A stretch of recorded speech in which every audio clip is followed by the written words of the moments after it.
And love, where's your ears? Ears? Okay. Alright, you're live. Okay. So Facebook should be up now. Well, Facebook has been up. Where's? I mean, sorry, YouTube should be up. It's not showing. Give it a second. Just give it a little bit. Okay. Is it on now? All right. Alright. Sorry, guys. There it is. All right. We are here. Alright, we're just a minute late. Sorry, guys. Normally I'm over behind the streaming cart, so it's a little bit different. Mervin's getting a baptism by fire here. Mervin is behind the camera, and it's just us four and him. So we have hopefully a somewhat interesting evening set up for you, or planned. I guess if you get bored, you can you can find other things. I was told I shouldn't say that because I might give you the idea that you could, but I don't think that that's going to be a problem. All right, so Lena is going to start. She is going to talk about the her job, what she does every day, illustrating children's books and stuff. And she's also going to read a story for the children. So hopefully the children can be not bored right away, and they can enjoy the story with Lena. And then she is also going to be going over some of her other work that she has actually done. And then there will be Jewel, and she'll be talking about some of her school stuff and maybe reading a little bit of a story. And then I think I'll go next with the talking about my job a little bit and one of the fun things I'm working on right now. And then Lucas is going to give an update on their house that they bought on 87 there in Middlefield, and what their plan is for that. So I guess that's, Lena, are you ready? Sure. All right, just speak up so that they can hear on the phone a little bit. Well, it looks like I am the first one to go, so I will. Are you ready for this? Yeah. Yeah. Am I on? Should I? No, not quite. You need to switch it to the.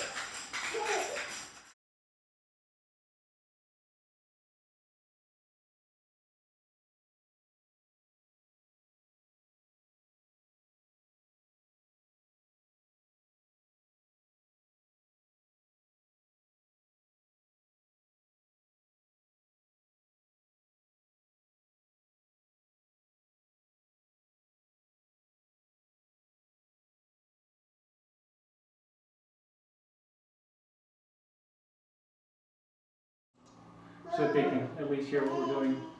If you go to HDMI, cable small. I don't know. I mean, I'm seeing it. Hang on, let me do that. Wow, this is really Is that bad. your So dad? do What? this. We're not. Your dad? What's that? That Oh, should be. this is- Well, that's not good. Gwen, should I put it on my head? So I wonder how you this is. Okay, go to the channel and just hit the. Okay. You're on now. Just do that. Yeah. Is there a sound now? All right. Am Sorry, I on? Lena. Yeah. Wow. That's Okay, fine. guys. Okay. So the book that you should be seeing is my book that I did, and I was very, very happy to get it. It was the first copy of a series that I'm doing for TGS. And so I'm looking at my copy and I'm so excited, and then I see how it's not centered. And that really bothered me. And then, This is from here to here. yeah, Yeah. this Oh, side yeah. is too, like it's just not centered. And then on the back, I realized there was the same problem. It's not centered either. Oh. And so then that really bothered me. But other than that, I was pretty happy with it. I made sure that I told them that it bothered me, and they said they're going to fix it the next printing. that they knew that it had printed off center.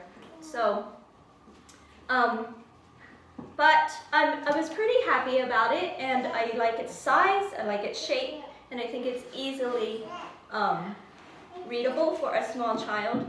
So overall, I was pretty happy, and I'm excited about it coming out. The only problem is that it's not coming out till fall. They had promised me spring, but because of problems in China, I imagine the COVID, they've had problems getting it printed sooner. So anyway, that's coming out probably by fall.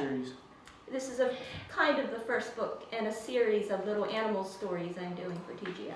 What is TGS?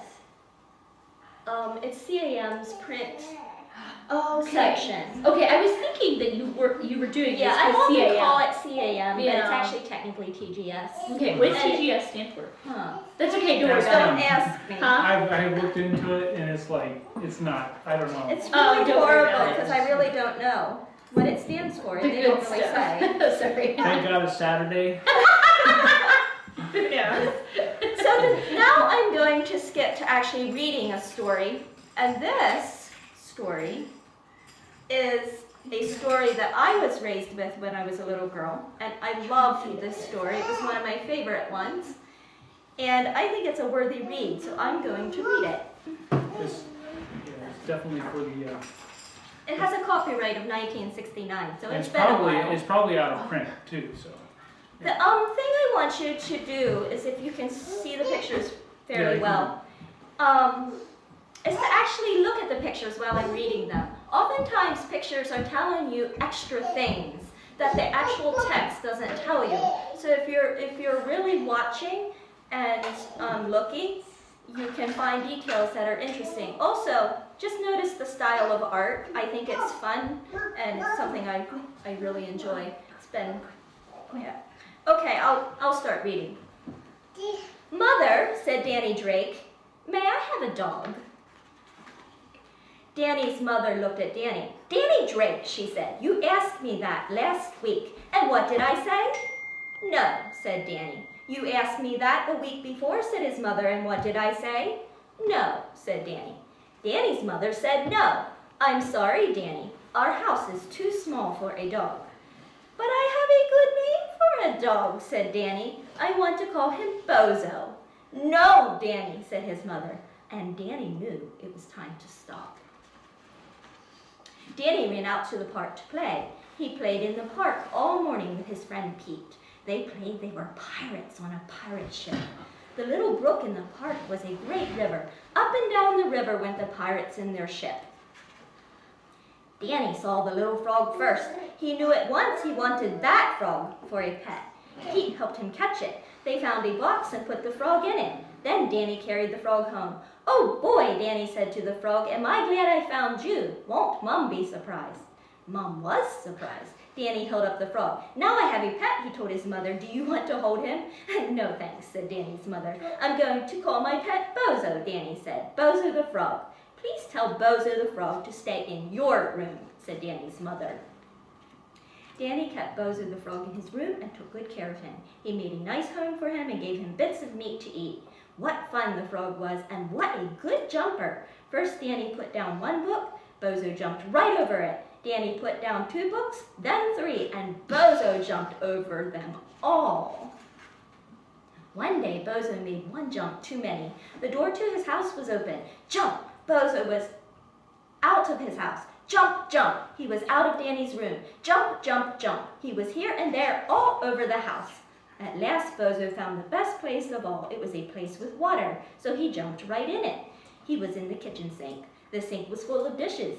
Bozo sat on Mother's best green dish. Danny's mother came in to do the dishes. She screamed when she saw Bozo. Bozo was so scared he jumped out of the sink right at Danny's mother. A frog in my sink! Ugh, cried his mother. Danny, take that frog out of the house at once. Sadly, Danny put Bozo into the box and walked back to the park. This is one of my favorite pictures. Why is it your favorite? I don't know, he's just surrounded by these tall people and he looks so forlorn. On the way, he met his friend Billy. Look what I have, said Billy. He held up a little cage. Look what I have, said Danny. He opened the box a little. Right then and there they swapped. Billy took the box and Danny took the cage. Danny ran all the way home. Oh boy, he said to himself, am I glad I met Billy. Won't Mom be surprised? Mom was surprised. Danny held up the cage for her to see. There was a little white mouse in it. This is my new pet, Danny said. I'm going to call him Bozo. Bozo the mouse. Danny took the mouse out and let him hang onto his sweater. Look, Mom, he cried. See what Bozo does? Do you want to try it? No, thanks, said Danny's mother. And Danny Drake, don't you let that mouse out of your room. It's all right, Mom, said Danny. Bozo the mouse won't get in the sink. Danny took good care of Bozo the mouse. He cleaned Bozo's cage and put food and water in it. He played with Bozo every day. Bozo the mouse did not get into the sink. But one morning he got out of his cage. He got out of Danny's room and he went down to the kitchen. Sniff, sniff went Bozo the mouse. The kitchen was full of a good smell. Danny's mother had just made a cake for the big cake sale. That is, it was for the cake sale. Until Bozo the mouse saw it. Bozo the mouse liked the cake very much. When Danny's mother took a good look at her cake, she cried, my cake! Oh, my lovely, lovely cake! Then she said, Danny Drake, take that cake-eating mouse out of the house at once. Sadly, Danny put Bozo the mouse into his cage. The best place to take Bozo the mouse, thought Danny, is back to the pet shop. That's where Billy got his white mouse in the first place. So Danny took Bozo to the pet shop. The pet shop man was glad to get the white mouse back. Danny and the pet shop man made a swap. Danny ran all the way home. Oh boy, he said to himself, am I glad I went to the pet shop. I wonder what Mom will say when she sees what I have now. Danny's mother did not say anything at first. She just looked at the box Danny was holding. What in the world is that? She asked. Danny held up the box. This is an ant farm, Danny told her. See all those ants? I can watch them work and everything. Ants! Cried Danny's mother. I can just see ants all over the house. No ants, Danny Drake, and I mean it. Mother, said Danny Drake at last, I just have to have some kind of pet. Yes, said Danny's mother, I can see that you do. She put her arm around Danny. I know just the pet for you, she said. Is it better than a frog? Asked Danny. Much better, said his mother. Is it better than a white mouse? Much, much better, said his mother. Is it better than an ant farm? Oh, yes, said his mother. Much, much better. Danny Drake, she said, how would you like a dog? A dog, cried Danny. A dog? A little dog, said Danny's mother, because our house is little. But a real dog. Oh, boy, said Danny, a dog. And guess what I'm going to call him? Bozo, said Danny. Bozo the dog. Bozo, said Danny's mother. What a surprise. Here he is, this puppy. Very cute. That's great. Okay, That's awesome. we can get rid of this story. Yeah, okay, so we want to switch to the PDF. We want to show what you're Yeah, I what would you're like to working on. actually talk maybe about my Bible story a little bit, and then Can you switch to that? Actually, we can get rid of this now. Do we still have audio? Yeah, we should. Yeah. Where's your mouse? Doesn't use a mouse. outside the house. Some of us use trackpads. Okay. Like all the time. Just go ahead and open one so they can see it. Alright. Okay. It's big so they can see it better. And fit the page. So what you are seeing here is a bit of the Bible storybook I've been working on for actually probably the last 7 years of my life, off and on. There are parts of it that have gone fairly fast, and then I just didn't work on it at all, and then... But it's kind of a partnership between my sister and I. She's done most of the writing, and I've done most of the illustrating, although I've done a fair amount of layout work and idea, just pulling the ideas together, I guess. But the idea originally was to make sort of like a curriculum for a lot of children's ministries. There's been a rise in children's ministries, but there's nothing to use. And so everybody's been kind of just using what they can come up with, and we thought it would be nice to make something that would be usable. Between Roxy and I, we have about 20 years of experience with children's ministries. So I think that what we put together could be usable for a children's ministry. But it's kind of at the phase now where we have to figure out what's going to happen next with it, because it's getting to the point where it's beyond what I can do and it needs professional help. So, but at this point, this is sort of, and I kind of designed it where we could sell the Bible storybook separately from the actual textbook part. So I'll show you what the textbook looks like here in a little bit, but this is the Bible storybook. You would read the story, and then the textbook would have activities for the children. So this is sort of what, and these pictures I have gone over since, and some of them look different than what they are here. But And yes, Lena did paint these. yeah, She did, for real. the idea is to make it colorful and attractive, with lots of pictures.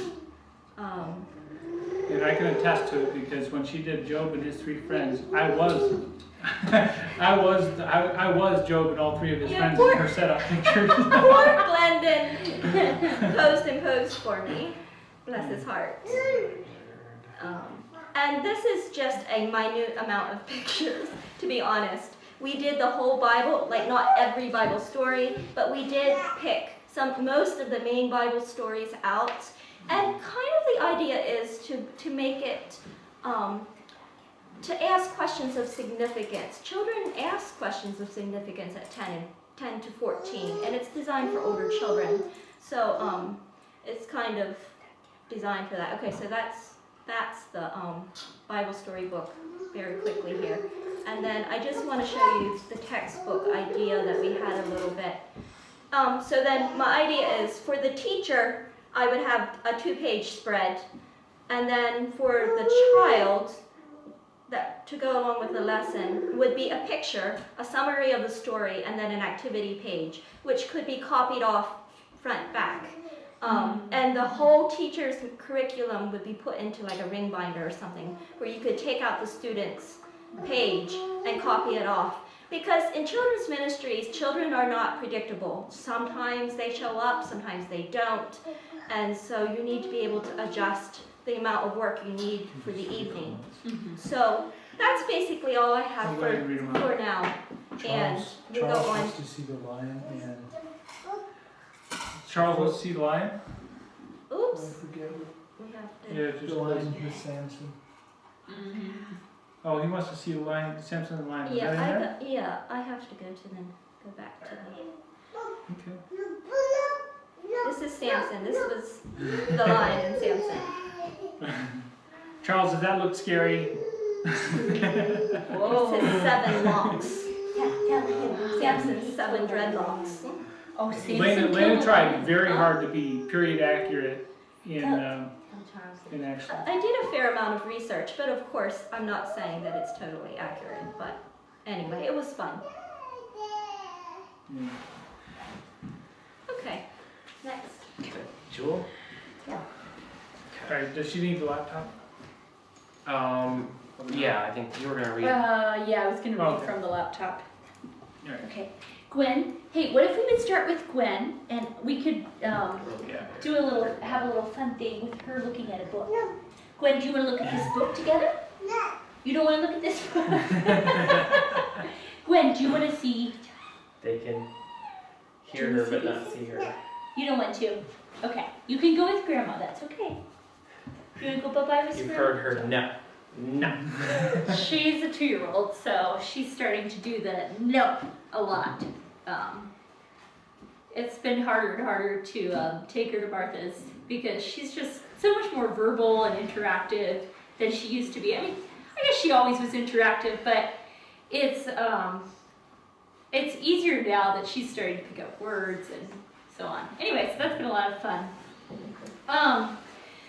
So Steve had mentioned something to Lucas about me talking about school, my experience this semester has definitely been different from last semester.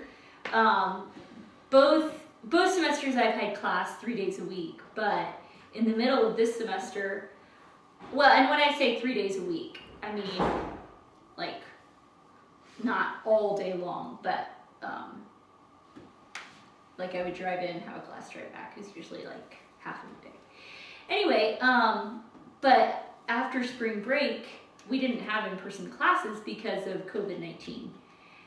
So it's moved online to Zoom classes, which has worked pretty well because all 3 of my classes are, I would say, kind of seminar style, where you meet once a week and you do a lot of reading in between times and write responses. And I've really enjoyed, I love my classes, I love, I love my profs, except sometimes we've had stress, but anyway. Let's see. Last semester I had 3 classes, like I said. One was social history of crime, which tracked mass incarceration, the huge rise in our prison population, and the historical reasons for that. And modern American policy in the 20th century, so that was all kinds of stuff from immigration to, oh boy, I'm blanking, of course. All kinds of different policy issues that legislators work on. And then, what was the other one? Modern American policy. Oh, historiography, which is just like how to write history. How do historians write history? And then this semester I've had another class that's kind of similar to that, which would be historical research and writing, where I was supposed to start a research and writing project of my own, which kind of got derailed actually because of COVID-19 as well. I mean, normally you do interviews and you go to archives and you look up old papers and you talk to people and stuff like that. Well, you can't really do that when the archives are closed and you're supposed to be doing social distancing. So it just kind of turned into sort of a literature review that I had to write, which was stressful, but it was fine. I'm done with that now. And then another class I really enjoyed is called 19th at 100, commemorating the legacies of the suffrage struggle in Northeast Ohio. So 100 years ago, in 1920, the 19th Amendment was passed, which basically said you can't stop women from voting. Didn't give anybody the vote, but it just said that states could no longer prohibit women from voting. Anyway, so we put together some resources as a class. We have a website that's going live next week, and what else? Oh, I did like an online 1 hour lecture. It was called a community outreach project, so that was fun. Let's see, so there was the historical research and writing, the suffrage class, and then what's the third one? History of capitalism. So just talking about how capitalism developed as an economic system since, people track it from different points, but anyway, sort of the early modern to modern times. Anyway, so those are my classes. I thought that just to give you, if anyone's interested in getting I don't know, a glimpse into something I really enjoyed, is I was introduced to the author Annalise Orlak. She's a women's historian. And one of the things I love about history and literature both, literature was my undergraduate focus, and then history is my graduate focus in getting my master's. One of the things I love about both of those is that you get to sort of stand inside somebody else's experience, somebody who's very different from you. So one of the things that I didn't grow up hearing a lot about was, like, for instance, the labor rights movement, or definitely not the welfare rights movement. I grew up in a very red state where unions and welfare are both, sort of portrayed as evil. Anyway, and of course there are a lot of problems with them. But anyway, it's also interesting to hear why some of these things developed. So Common Sense and a Little Fire is about 4 working women who agitated for labor rights in New York City. So I don't know if you've heard of the Triangle Shirtwaist Factory fire, but it was a very, very pivotal point in history. There were women trapped inside a factory, and dozens of them jumped to their deaths. It was a sewing factory, and the cotton caught on fire, and it just blazed. And many women died, and it made a huge impression because just the year before, there had been this huge movement to have safer facilities. And this was one of the factories that had held out against that labor rights movement. Anyway, it's quite a story, and Annalise Orlak is an amazing author and a historian. And then another one is called Storming Caesar's Palace, and it's about the welfare rights movement in Nevada. Nevada was one of the states who most fiercely resisted like any food stamp programs or any kind of aid to the poor. And these black mothers were having a hard time providing for their children because of low wages and a variety of factors. Anyway, so those are the 2 books that I've really enjoyed. But I was also thinking about just fun reading material that I like to do, like when I'm shut up in quarantine. One of them is At Home, Jan Karen's At Home in Mitford series. If you guys haven't read this one, I think she's written like 12 books now. They're just such fun books. They're set in a fictional town in North Carolina, just very down to earth writing. It's about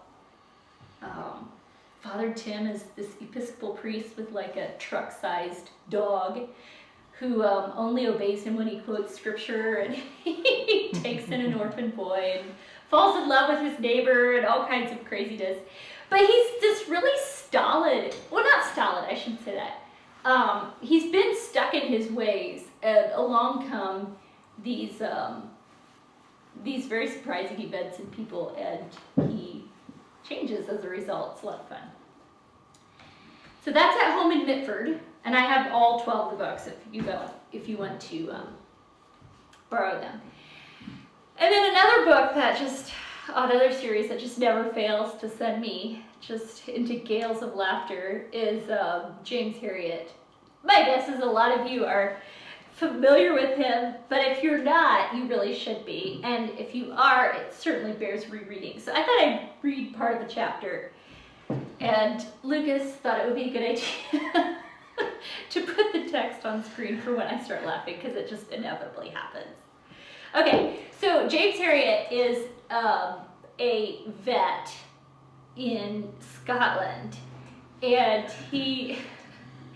it's based on true stories, but he really inflates things. But why let the facts stand in the way of a good story, really?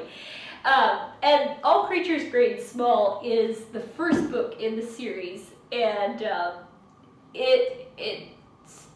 the stories start when he's a student, or he's just out of vet school, and he's getting used to his boss, Siegfried Farnan, who is eccentric, to say the least. Anyway, so he's getting used to all these extra eccentricities. Sometimes, so I'm going to start over here on the right. Sometimes he would give me advice on how to live, as when he found me hunched over the phone, which I had just crashed down. I was staring at the wall, swearing softly to myself. Siegfried smiled whimsically. Now, what is it, James? I just had a torrid 10 minutes with Ralston. You remember that outbreak of calf pneumonia? Well, I spent hours with those calves, poured expensive drugs into them. There wasn't a single death. And now he's complaining about his bill. Not a word of thanks. There's no justice. Siegfried walked over and put his arm around my shoulders. He was wearing his patient look again. My dear chap, he cooed. Just Look at you, red in the face, all tensed up. You mustn't let yourself get upset like this. You must try to relax. Why do you think professional men are cracking up all over the countries with coronaries and ulcers? Just because they allow themselves to get all steamed up over piffling little things like you are doing now. Yes, yes, I know these things are annoying, but you've got to take them in stride. Keep calm, James. Keep calm. It just isn't worth it. I mean, it will all be the same in 100 years. He delivered the sermon with a serene smile, patting my shoulder reassuringly like a psychiatrist soothing a violent patient. Well, I was writing a label on a jar of red blister a few days later when Siegfried catapulted into the room. He must have kicked the door open because it flew back viciously against the rubber stop and rebounded almost into his face. He rushed over to the desk where I was sitting and began to pound on it with the flat of his hand. His eyes glared wildly from a flushed face. I just come from that bloody swine Holt, he shouted. Ned Holt, you mean? Yes, that's who I mean! I was surprised. Mr. Holt was a little man who worked on the roads for the county council. He kept 4 cows as a sideline and had never been known to pay a veterinary bill, but he was a cheerful character and Siegfried had rendered his unpaid services over the years without objection. One of your favorites, isn't he? I said. What? Was, by God, was. I've been treating Nero for him. You know, the big red cow, second from the far end of his fire, she's had recurrent tympany coming in from the field every night, badly blown, and I tried about everything. Nothing did any good. Then it struck me that it might be actinobacillosis of the reticulum. I shot some sodium iodine into the vein, and when I saw her today, the difference was incredible. She was standing there, chewing her cud right as rain. I was just patting myself on the back for a smart piece of diagnosis. And do you know what Holt said? He said he knew she'd be better today. Because last night he gave her half a pound of Epsom salts in a brain mash. That's what had cured her. Siegfried took some empty cartons and bottles from his pockets and hurled them savagely into the waste paper basket. He began to shout again. Do you know, for the past fortnight I've puzzled and worried and nearly dreamt about that cow. Now I've found the cause of the trouble, applied the most modern treatment, and the animal has recovered. And what happens? Does the owner express his grateful thanks for my skill? Does he? The entire credit goes to the half point of Epsom salt. What I did was a pure waste of time. He dealt the desk another sickening blow.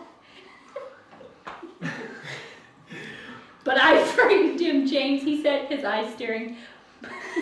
I frightened him. I could do this. Thank you. It's water.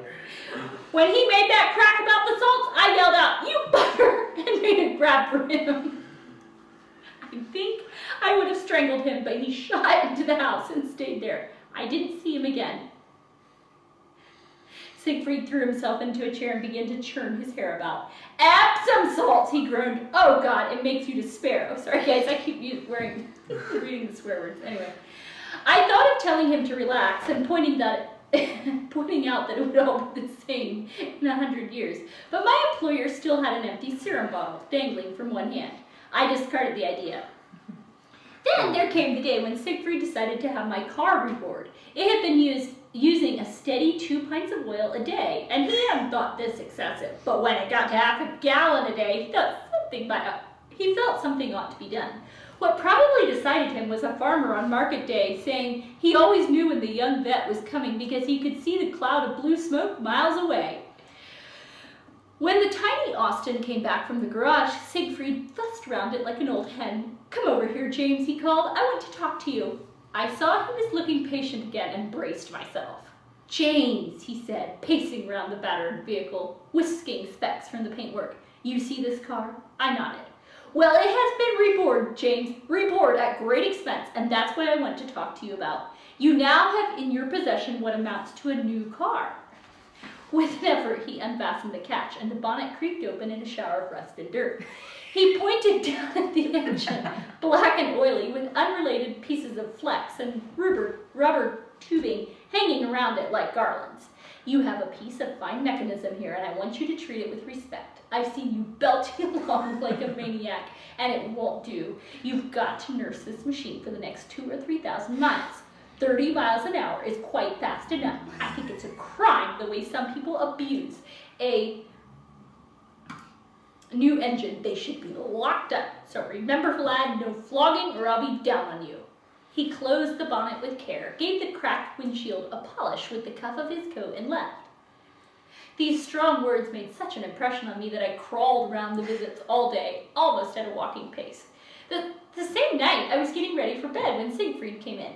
He had 2 farm lads with him, and they both wore silly grins. A powerful smell of beer filled the room. Siegfried spoke with dignity, slurring his words only slightly. James, I met these gentlemen in the Black Bull this evening. We have had several excellent games of dominoes, but unfortunately they have missed the last bus. Will you kindly bring the Austin round and I will run them home? I drove the car to the front of the house, and the farm lads piled in, one in the front, the other in the back. I looked at Siegfried lowering himself unsteadily into the driving seat and decided to go along. I got into the back. The 2 young men lived in a farm far up on the North Moors, and 3 miles out of town we left the main road, and our headlights picked out a strip of track, twisting along the dark hillside. Siegfried was in a hurry. He kept his foot on the boards. The note of the engine rose to a tortured scream, and the little car hurtled into the blackness. Hanging on grimly, I leaned forward so that I could shout into my employer's ear. Remember, this is the car which has been reborn, I bellowed above the din. Siegfried looked round with an indulgent smile. Yes, I remember, James. What are you fussing about? As he spoke, the car shot off the road and bounded over the grass at 60 miles an hour. We all bounced around like horses till he found his way back. Unperturbed, he carried on at the same speed. The silly grins had left the lads' faces, and they sat rigid in their seats. Nobody said anything. The passengers were unloaded at a silent farmhouse, and the return journey began. Since it was downhill all the way, Siegfried found that he could go even faster. The car leaped and bumped over the uneven surfaces with its engine whining. We made several brief but tense visits to the surrounding moors, but we got home. It was a month later that Siegfried had occasion to take his assistant to task once more. James, my boy, he said sorrowfully, you are a grand chap, but you're hard on cars. Look at this Austin. Newly reborn a short time ago in tip-top condition, and look at it now, drinking oil. I don't know how you did it in the time.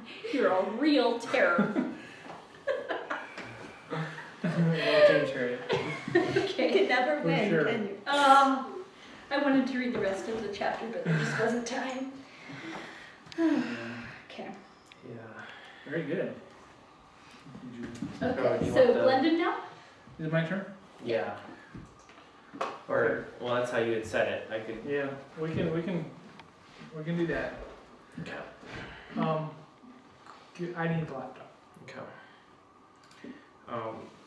Yeah, that's remoted into my computer, so. Okay, good. I don't want you to show the screen yet. So you said it's remoted in. Just go up to here. Go on up if you want. Do it over. What? More coffee.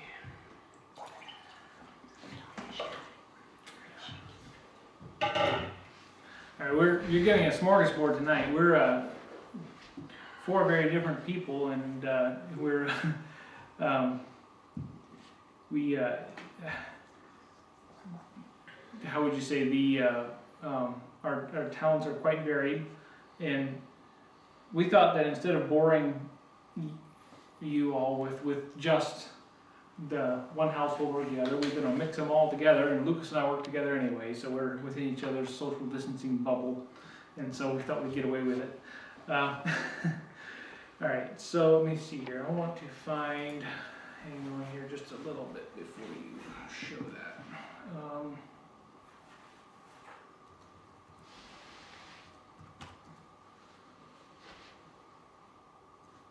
Okay, what I want to do is I want to talk about the the job that I have is to, oh, this is wrong. I design things.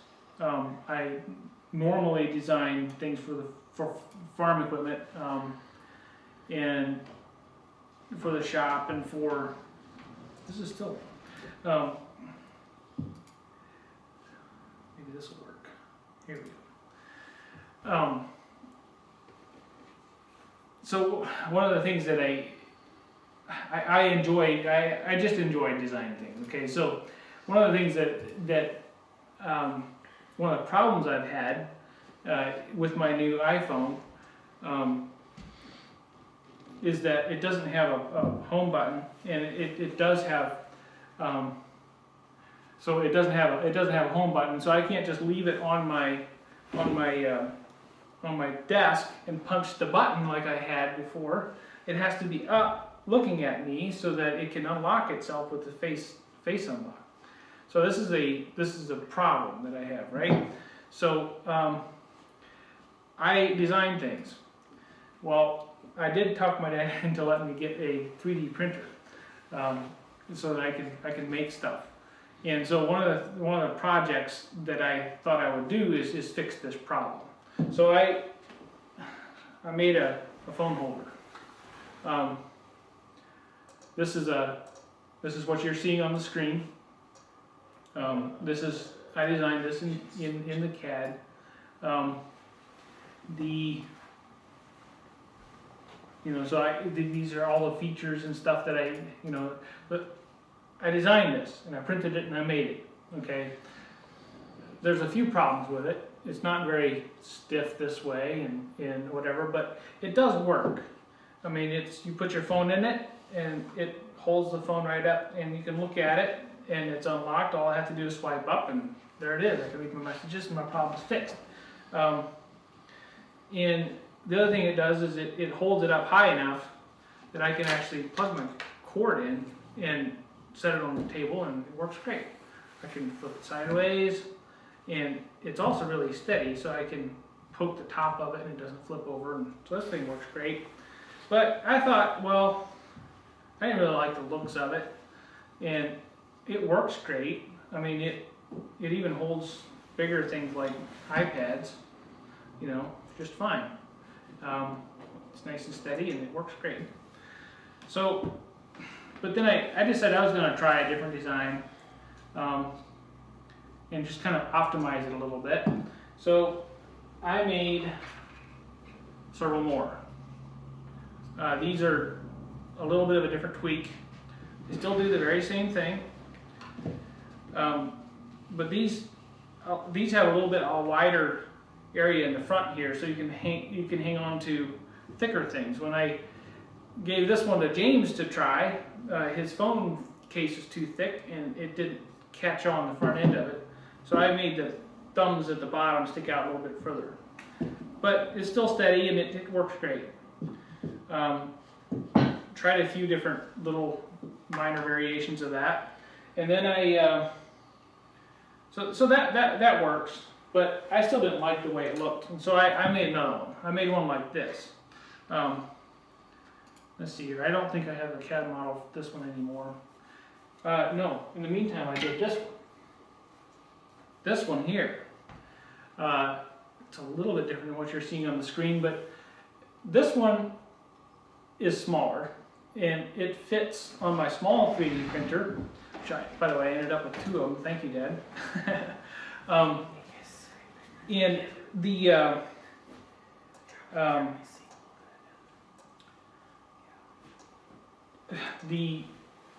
so I wanted to fit this onto the smaller one.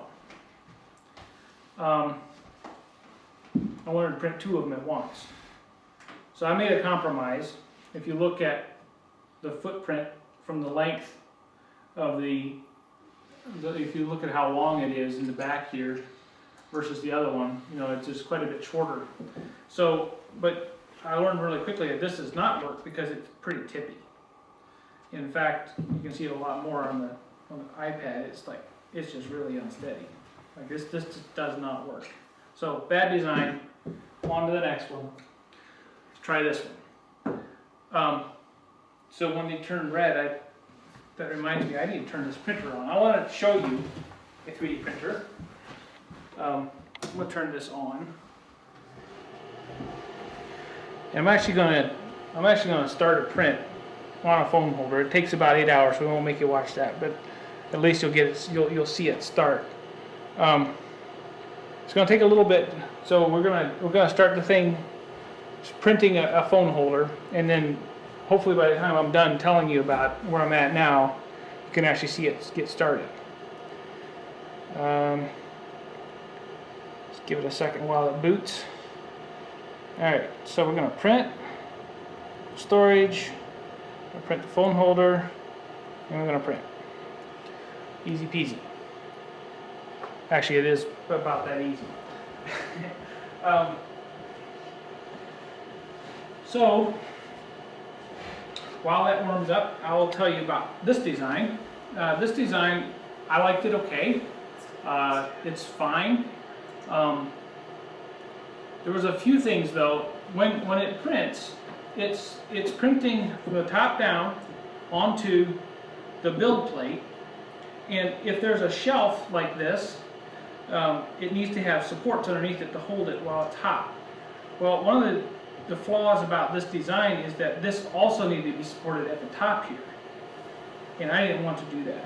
So I quickly went to this design. This is my current design. This is the design that's going to be printed again. I don't know if I'm going to have another one or not, but this design does not need supports all the way at the top. It still needs supports here, which that's fine. But you'll notice this thing is quite a bit smaller. So is it still as steady? Does it still work? I think it does. Lena didn't believe me, but it does. It does. So if you poke at the top, it's great. And if you put a bigger thing on like an iPad, it's still great. It doesn't need to be nearly as tall. It still allows for a cord to be plugged in. I don't know if that's quite as, it doesn't work. It needs to be a little taller for the iPad to do the portrait, but it works this way. Anyway, the another feature that we have here too is that I can pick the whole thing up, and I can text without taking it off the holder. So there. There's my little. Oh, I forgot to show you. This is the current design. I decided to use "Live Well" as my little slogan for my little trinkets that I make. I also made a little headphone holder thingy, screwed on the bottom of underneath your desk. You can hang your headphones on there. So just fun little things that I can make now with 3D printer. Hopefully that thing starts warming up here pretty soon. Or is finished warming up. Yeah, it's at the temperature. Okay, so real soon here it's going to start printing. That's So all right. if you want one of these things, I'll sell it to you for $5. No, it's for the material and stuff. If you look here, build plate here is still at 54 degrees. We might have to come back to it. Okay. I don't want to sit here and wait on that.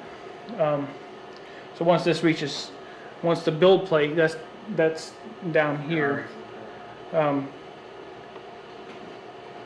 That's the build plate, and so this print head here prints. It extrudes these. I don't know if you can see it in the side here. No, you can't. It's all hidden.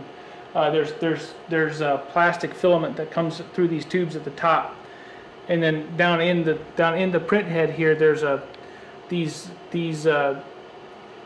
nozzles get up to 210 degrees Celsius, which is around 400 degrees Fahrenheit, and that it melts the plastic and it extrudes it onto the build plate.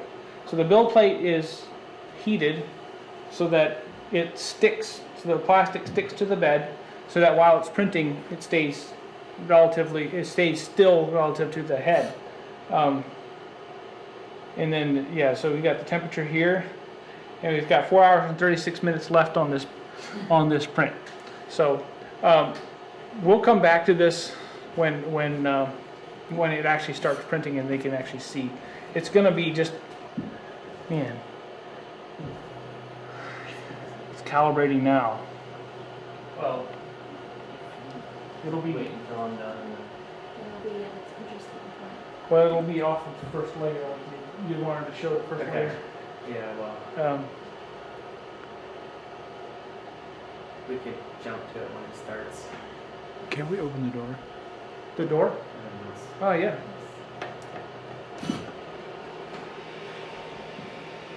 You can see through better.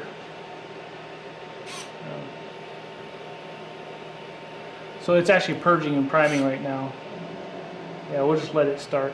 We can come back to it later, then we can see what's going on. Okay, so it's squirting it's squirting white plastic onto the build plate right now. The foam holder is going to be red, and so the white plastic is on the build plate as what they call a raft, and it's a way to increase the accuracy of the 3D print, and yeah, I don't know. I'm still learning an awful lot about this, but it's really fun. So is it printing the first layer right now? So it is printing the first layer of the raft. Okay. So that's the general footprint of the 3D print, and so this is exciting for me because I get to play with ideas and turn them into real physical objects that are actually useful. And so, yeah, we'll come back to it.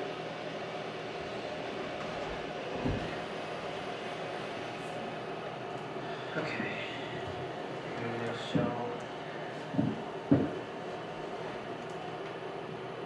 Okay. Are you seeing my screen? Okay, I thought I'd talk a little bit about our house. Many of you know we bought a new house closer to Middlefield. So just to get you a sense of, this is Middlefield. Is it showing? Oh, no, it's not showing yet. Hang on. Screen share. Mervin's working hard. Yeah, Go sorry. Mervin. So, this is where this little plot of land is where my life is. And so I work here. Middlefield is here, church is here. But we currently live way down here. It's 20 minutes, I don't know. That may not seem like a lot to some people, but it seems like we're just kind of off to the side of the community. So we bought this place right in the main drag between Middlefield and Mespo. So we're pretty excited about that. A lot of work to do. It wasn't just a move-in ready house. So I thought what I'd do is kind of show a timeline and just scroll through my photo album. And I'm not going to go into detail of every picture, but I know many people have asked, and so we'll just give a quick update here. So September was when we first went to look at the house. Offer was accepted just a couple days later. But then I think the banker, it was a bank sale, I think the banker lost his job or something because it just took forever. It's supposed to be a quick deal, cash sale, but it didn't close till November 8th. And then we started demo in late November on the bathrooms. So let's see here. Can I just? Where's my photos? Here we go. Yeah. All right. So we're just going to do a little virtual tour. I know a lot of people have seen the front of the house. This is what it looked like when we started. Roof is tarped and shingles are bare. It's just roof on the garage is caved in. In the back. In the back, yeah. Like So- just click on that one. Yeah. really bad. One roof collapsed in the garage. So, bathrooms, that bathroom was, you know, needing some work, to say the least. So, let's see, that's the upstairs bathroom, tub. Yeah, not very pretty. Let's see, oh, there's mold in the basement, so that's fun. Let's see here. Oh, it has an outbuilding. That's kind of nice. So let's just go to satellite view here. So we have the house, and then the garage, and we have this 30 by 80 pole building, which, you know, I had joked to Gwen about not having any pets, or the only pets she's allowed to have are ones that, you know, you can put in underwater for several minutes, like a fish or something that doesn't need much care. But now we got this building, we got all this land. I don't know, we might end up getting some goats here soon, so we'll see.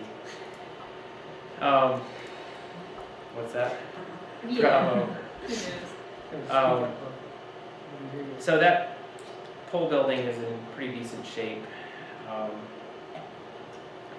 So let's see here. A lot of issues. Furnace is super old. Natural gas water heater was not venting properly at all, so that's a carbon monoxide hazard. Anyway, so let's jump back to the timeline. So Sam Hostetler and his crew of boys started demo on the bathrooms. We just decided to do completely new bathrooms. And so, see if we can find that. Scrolling down. A lot of thermal imaging we did on testing. Okay, so we just gutted it to the studs. Wanted to insulate well. With the mold, you know, you don't know what's all back there. It's just... Oh, and then, so the toilet was... The downstairs bathroom had this one... It had this dual vanity. And a toilet, but no shower. Well, I don't see the point in having a dual vanity if you're not going to have a shower. So we moved, the toilet was here, we're putting a shower there, and moved the toilet and are doing a single vanity. So, let's see here, let's keep going. Okay. Yeah, we're just, so spray foam, that got done, let's see. January 29th. There was sort of like the month of December, I was still, I didn't know what I was going to do with, you know, insulation and anyway, so a lot of this delay is on my part for not knowing what I want. So let's see here. That drywall started. That was in the 26th, end of February. Oh, I don't have pictures of this, but we had a guy come in and do mold remediation in the basement. It was caked on the floor joists, just really, really heavy.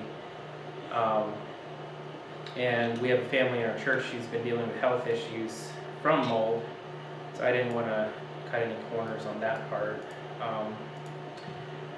So we been working on the bathrooms. Then we did decide to do floor heat. You know, we'll see. Looking forward to using that. This is the shower in the downstairs bathroom that got added. So this is where the toilet was. One nice thing about doing two bathrooms at once is that you get to, when you decide on a tile or on a floor or on a mirror, you just buy two of them. And so we got this tile pretty cheap at Lowe's. It's actually looks very much like wood, but that is ceramic tile. And so I think the bathrooms turned out really well. Mm-hmm. Maybe you guys can leave a comment in the chat. Do you guys think this mirror should be turned vertically or horizontally? Because I had assumed it was vertical, and then my wife thinks it should be horizontal. So Do we have a picture of the horizontal one Um, downstairs? let's see here. Yes. So this is what it looks like. No, No. that's not right. I don't know if I have a picture of it horizontal. To be honest, I don't think I have a picture of that bathroom. Oh man. Anyway, The downstairs bathroom. That's yeah, too because bad. we added that mirror. Okay, no, broke. there it is. And no, that doesn't have the mirror. Well, you can at least show the bathroom. Yeah. Okay. So that's the downstairs bathroom complete. I thought it turned out really well. The hospital So, did a great job. Yeah, I think they did. Hospitals did a great job. So the bathrooms got done around the middle of March. New electrical panel went in that same day. Tyler did a great job on that. Now the thing is, we were going to do a lot more work to it, and what that would require is we wanted to get a line of credit on the house. Well, the appraisal happened on the 30th, and basically the whole month of April, we're waiting on the line of credit, and COVID-19, I don't know that needs much more explanation. So basically nothing has happened since, the whole month of April. One thing we're very grateful for is that we do have a buyer for our current house. We did not have to go through the painful process of listing it and waiting on buyers, and That's just very nice. so we're really grateful for that. So that is set to close next week on the 5th. So Lord willing, that will continue to move through. Incidentally, I finished school. My last assignment's due the 7th. So Yeah. Okay. So if everything goes through Yeah. on this house, we'll be going full steam ahead with Mhm. packing and moving. So what we had wanted to do with this line of credit was pretty much got the upstairs. I didn't show a lot of pictures of the upstairs actually. Yeah, I think they're Um, back. So the upstairs, it's actually in decent shape, but because the roof had leaked, there's spots where, like you can see, the drywall is damaged, and you pull that drywall back and say, "Oh my goodness, there's mold right Here. there." Yeah, this is. Yeah, so right here, so that whole corner is suspect, and yeah, you can see here there's water damage. That's in the crawl space. Yeah, so we also want to make the house really tight and comfortable, insulate it well. It doesn't have any insulation at this point, right? Yes, it does. Okay, but the other thing is that it's a block house. There's no insulation on the main floor. Oh, that's what it is. No insulation. So on the main floor is block. Right, and it's just Let's see what here. kind of insulation is it upstairs? So this is the living room. Oh yeah. I just cut a hole in the wall to see what the drywall looked like. Actually, it looked a lot cleaner than I thought. I was afraid there'd be mold back there, but so you don't normally see this when you pull a piece of drywall off your house. It's block, which means it's pretty much impossible to insulate without building a wall or something. So we had planned to do a lot of that. Currently, I think we're gonna probably move in and deal with all that after we move in. We should maybe explain. So because of they tightened their credit policies, so Yes. we couldn't get the line of credit because it's not our primary residence. They only give it. Yeah. They don't give it to secondary houses that you own, I guess. Yeah, So it's be considered a secondary home, so they don't Right. want to give us lend against that house. So otherwise, I think would have been fine. So I think what we'll do is we'll move in, and then it'll be our primary residence, and Yeah. we can get it. so anyway, to be honest, it's almost a little bit of relief because with all this COVID stuff, it's like, do we really want to? With the economy kind of Yeah, tanking, it's like, do you really want to gut a house while you have another house that's not totally sold yet? I mean, so yeah. But yeah, I did the plumbing myself, and I sort of like plumbing actually. I had a little help, but got a new heat pump water heater. Shout out to Nate Adams for that, for showing me what that is. This electric is way more efficient than a normal electric. Look at this. The women are, there's a lady who's commenting and saying, turn the bathroom mirror, and then Steve and Titus are saying you should leave it the way it is. Okay, So- you guys are gonna have to. Oh man, come on people, come and help me out Yeah. here. We have to do a You poll didn't or actually something. see, it's not fair though, because you can't actually see the vanity where it's turned the way I think it looks better. To be honest, it does. I think going sideways is probably better, but I don't want to move it. So what we did, okay, the first mirror broke, and thankfully the Amazon seller, it was past the return policy, but he sent me a new one, thankfully. And so that one we put horizontal, and so now to make a match, we only have to switch one. And I thought we'd give us some time to decide. Or we could just leave it. Yeah, And then he could be happy upstairs and I could be happy downstairs. yeah. You know, Menards, because we're his all and about hers. compromise. yeah. And But- if you have 2 bathrooms, I mean. So Gwen just trotting around, like she owns the place. Yeah, so Menards had a nice deal on sink and faucet. This is dumpster load of stuff headed out.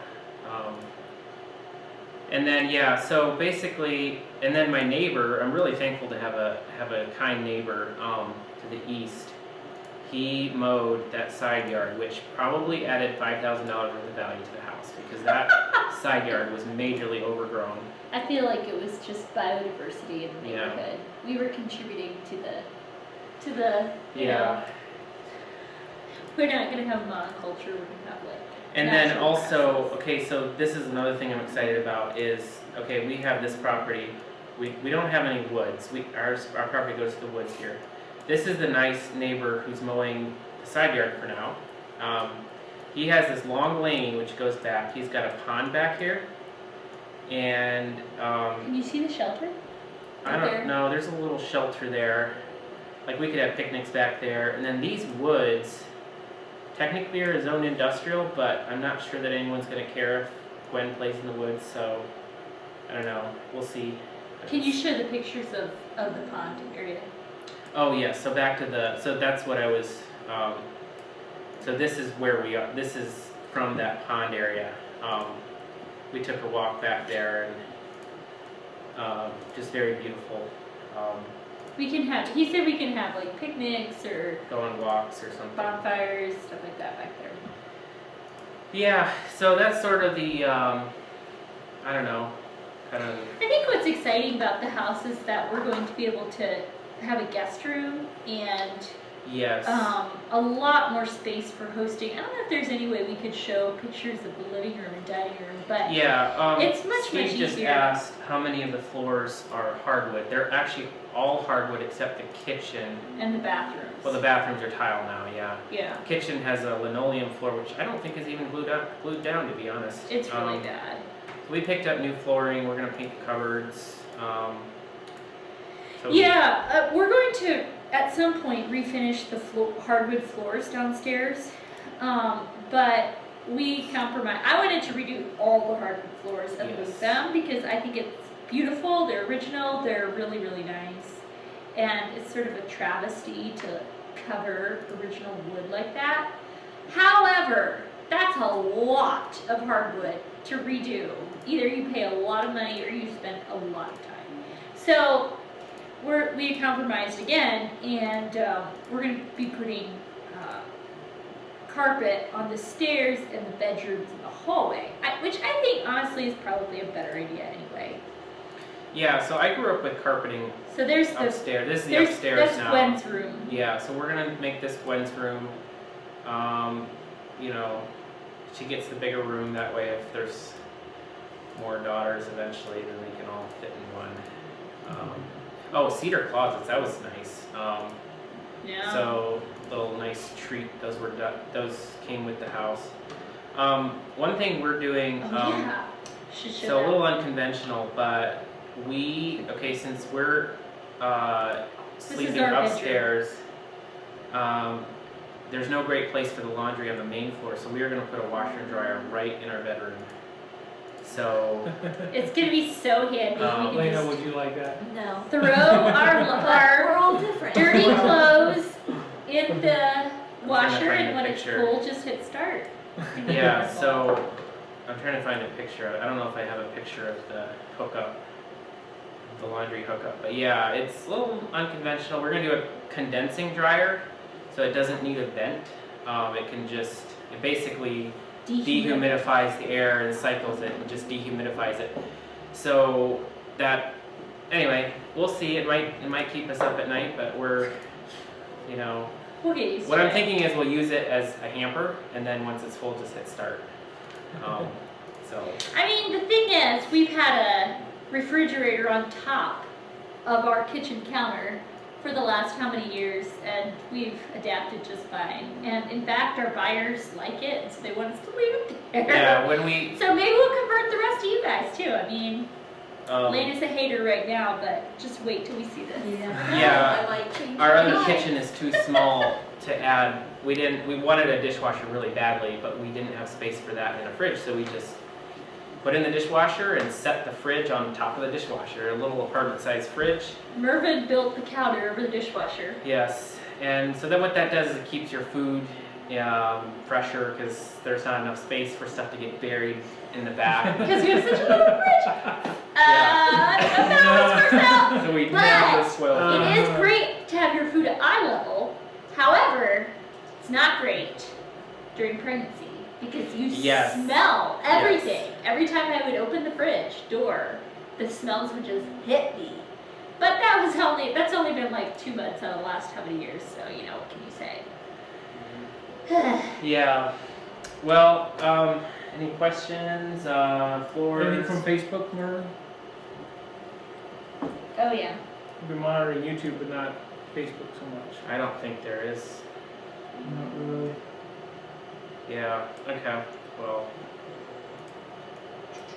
where are we at here? Photos. Okay. Well guys, do it. So basically, yeah, this is the timeline. A lot of this delay is just me not knowing what I want to do, and then sort of waiting. Well, I'm waiting on. Yeah. I mean, just- but in October and in April, we were waiting on. Yeah, things. this delay was really frustrating because, like, I had the money sitting in my account and didn't, like, where do you... But yeah, the guy send had it? lost his job, and so Yeah. it got lost So in the the shuffle. place has been neglected, but hopefully with a little love and care, we can turn the place around. I mean, our last house, we significantly increased the value, so. Yeah, so, I don't know, that's about all I want to... James is watching a video and driving. Is that as safe as texting and driving? Well, he probably has his phone up on the Yeah, dash. he probably does. Does he have one of your phone holders? You make one for a car. Actually, I don't have one for a car. I have to make that from a different Okay. material. All right, so are we ready to show the? Oh, Are yeah. you done? Yeah, I'm we're done. done. Do you want to Okay. show the 3D All printer right. now? What I'm thinking is, You we'll wanna- just we'll finish with this. We can even stay live, and you guys can watch it as long as you want, and we'll just mute it so we can. Oh, thank you. So you guys can watch for as long as you want, or until we get bored and go home. Oh, there's a little feature. I did forget to say that the reason we actually did buy this thing is to make little fixtures and stuff for the shop. Lucas designed a couple for the welding crews, and actually really handy, really handy. He can just design it and print it, and it's ready to go. It builds it up. Yeah. So, with that, I guess we'll wish you guys a good evening. Merry Christmas. Merry Christmas. Yeah, we didn't do too bad. I mean, we got started late, didn't we? Like 5 or 10 minutes late? Yeah. And it's like 8:58. Well, okay, almost 8. Yeah. All right, I'm going to mute, and we'll let you guys watch for as long as you want. Then you guys can chat away, I guess. Bye.